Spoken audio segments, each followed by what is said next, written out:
Jannard ain't the snitch. It could be Vic. Put all these motherfuckers to a die test. Make the pay for what he done.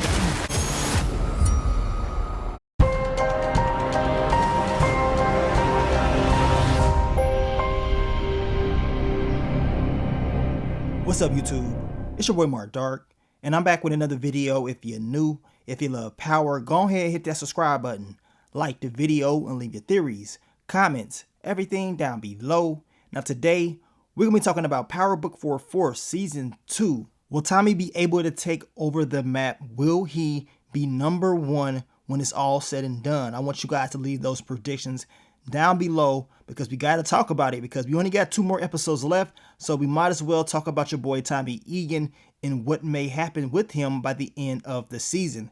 Now you guys, make sure you checked out my last few videos. I dropped the predictions video for your boy Diamond yesterday and how he's pretty much the old Diamond, and I got a feeling he's going to be a little bit more dangerous this time around. And also check out the Power Book 4 Season 2 Episode 9 What to Expect video. Once again, Episode 9 will not be airing until November 3rd. And remember, tomorrow they will be dropping the Power Book 3 Raising Kanan Season 3 official trailer. Once they drop it, you already know I'm going to check it out and I'm going to break it down for you guys. So stay tuned for the video. But let's talk about the topic of discussion. Tommy Egan, Power Book 4 Season 2. He's been dominating, y'all, for the most part with his game plan, right? And I'm talking about taking over, getting all the crews together. He wants to, get Miguel Garcia out of the way. That is like one of the final moves that he has to do in order to get to the cartel. Now, you guys let me know, because I've been seeing people, talk about Tommy, saying he's not making the brightest moves. He's a little bit softer now compared to the OG Power. They are saying he's not as ruthless. Now, I will say this, when it comes to Tommy in this show, I do believe they toned him down a tad bit. And I believe they did that in order to write better for his story or whatever. Because we know if Tommy was, the Tommy that we saw in the OG Power, he'd be dropping everything off. You know what I'm saying? He wasn't playing around, especially by the end of that series. Just think, y'all saw how Tommy popped up on those federal agents when he learned about Tasha's location in this last season of Power Book 2 Ghost. I mean, he wasn't playing around. He didn't give a damn to pop up on some federal agents and just dropping bodies off like that. Like, that's crazy, right? So just imagine that Tommy that you saw there, imagine him in Power Book 4 Force. That's the Tommy that the fans are talking about, because we're used to seeing Tommy not play around with anybody. You know what I'm saying? Like the stuff that's going on, them plotting and planning behind his back. I mean, you can just tell that Vic lying. Anybody can tell. I mean, he be shaking in his boots when Tommy be talking to him. Some people say that Tommy knows what's going on. He just playing everything out. But we know in the OG Power, Tommy, he would have already tested Vic, and I'm talking about as far as really finding out if he was, working with the feds or not. I mean, to be 100% honest, guys, I truly believe the whole Flynn family would be gone if this was the OG Power. I mean, Tommy did not play around. Just go back and watch. I know exactly what I'm talking about. But like I said, in order to create, I guess, a story surrounded by Tommy, he can't just smoke everybody. So they got to tone him down a tad bit, but that's just my opinion. Hopefully we get to see, some elements of the OG Tommy in these last few episodes. And based off that episode 9 trailer, we know Tommy, he is turning up along with his boy Diamond, who was on Demon Time. Now, my prediction, I believe Tommy eventually is going to find out about what's really going on with Vic, Claudia, of course, Shanti, and Jannard. And once that happens, he is going to have to handle those guys. But hopefully it does not be too late. We also know Tommy is plotting and planning behind Miguel's back. We saw what Miguel was on in the last episode with his grandma pretty much telling him, look, I told you what he's going to do. We know Tommy had a deal with the DSD crew, and your boy Miguel did not know anything about it. When he found out, he was all in his feelings, and he was like, man, grandma, you right. He is going to try to take my spot. On top of that, Tommy finally met up with El Che, the cartel, and that means he's real close. He's real close to basically fulfilling his game plan. The question is, will he actually be able to do it?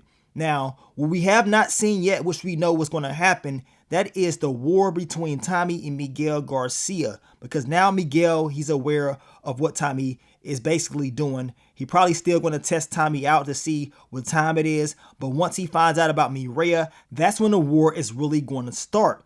It's gonna get crazy. Now we know in the next episode it's gonna be something with the Serbs and Miguel Garcia once again. I wanna know how that's all going to end and how that's gonna lead to Tommy and Miguel having that showdown, which needs to happen. Now the title of episode 10 is called Power, Powder, Respect. That is the theme song for this show.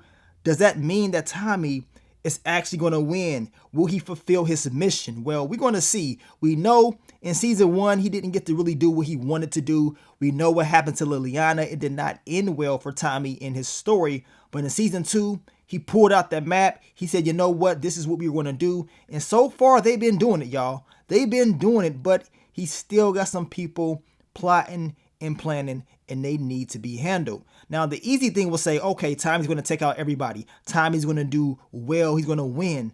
I believe we need to see a plot twist. You know what I'm saying? It can't just go the way Tommy thinks it's going to go, especially based off what we've been seeing thus far. But I'm hoping he does address what's going on. And I'm talking about all the stuff going on behind his back.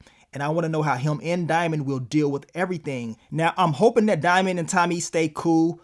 I hope it's not no friction because of Jenard. We know Tommy, he's already warned Diamond about Jenard, and if he slips up, it's over for him. And Tommy's going to do it. So I hope that does not cause some issues between the two. But y'all know Power. Y'all know how they are with these parallels. Y'all know how they are when it comes to repeating storylines. Somebody did point out that usually when I say parallels, basically it's just them repeating storylines over. And you guys are right. Yes. It's the same damn storyline that we saw over and over again. And most likely, we're probably going to see it once again within this storyline. I guess it's just a matter of time, right? But I'm just hoping that Diamond and Tommy can just stay cool. Now, what's going to happen with Kate, Egan, and JP, this whole D-Max storyline? That's the storyline that I've been telling you that I want to see more of. Hopefully, we get to see it. Some say that Kate's going to get involved with this. Some say that Kate went back to New York, and maybe that's when she got the letter from Diana and Power Book 2 Ghost. Look, I'm going to tell y'all right now, when it comes to these timelines and Power, you might as well just wait until it plays out on the show, because the timelines be all over the place. We ain't even about to talk about the ages and stuff, how Ghost was a certain age in the OG Power, and then when you watch Raising Kanan, Kanan is born in a certain year, which makes Kanan, I believe, younger than Ghost, but we know that's not the case, right, in the original Power. So these timelines is all over the place. You don't really want to count on them when it comes to this story. They're going to do what they want to do. You know what I'm saying? They even made a mistake when it came to Kane and his age. I made a video about that a while ago, about how the ages was kind of messed up. And we talking about the whole Freaky Zeke storyline and how he was born in 98. I mean, there's a lot of stuff going on. All I'm going to say is this. I'm waiting to see how everything plays out. I do believe we need to see that crossover episode. And I'm not talking about Tommy going to New York. I'm talking about Tariq and Brayden and other characters from New York coming to Chicago. Mix it up. Hopefully we get to see something by the end of the season, because that's what the fans really want to see. But other than that, man, Tommy has a lot on his plate. He only has, one last thing to do, and that is take out Miguel Garcia. Of course, the Serbs, they need to be neutralized as well. And then he needs to get to the cartel. But as Mireya said, she don't want her brother gone. Y'all think Miguel just going to sit back and allow Tommy to take his spot? That's not happening. So this whole Mireya and Tommy, storyline may not end well. I know in the next episode, Mireya is supposed to give Tommy a key piece of information. So down below, I want you guys to let me know what you think that key piece of information is. I don't know what it is, y'all, but I definitely cannot wait to see it. Your boy Tommy Egan, will he be able to take over the map? Will he complete the mission like his Grand Theft Auto? We have a happy ending. Well, we know in the Power universe, it's never a happy ending, especially when you're in the game. And if you messing with me, Miguel Garcia's sister, what you think gonna happen? It ain't gonna end well, y'all. It's about to go down, man. I cannot wait to see it. Leave those theories, predictions, leave it all down below. We will continue to talk about more characters. Y'all let me know what other characters y'all want me to talk about. We're going to just do these predictions until the show returns on November 3rd. So stay tuned for more content. But I want to thank you guys once again for all the love, all the support, and I will catch y'all on the next one. But let me get up on out of here, man. It's your boy Mark Dark. I'm out. Peace.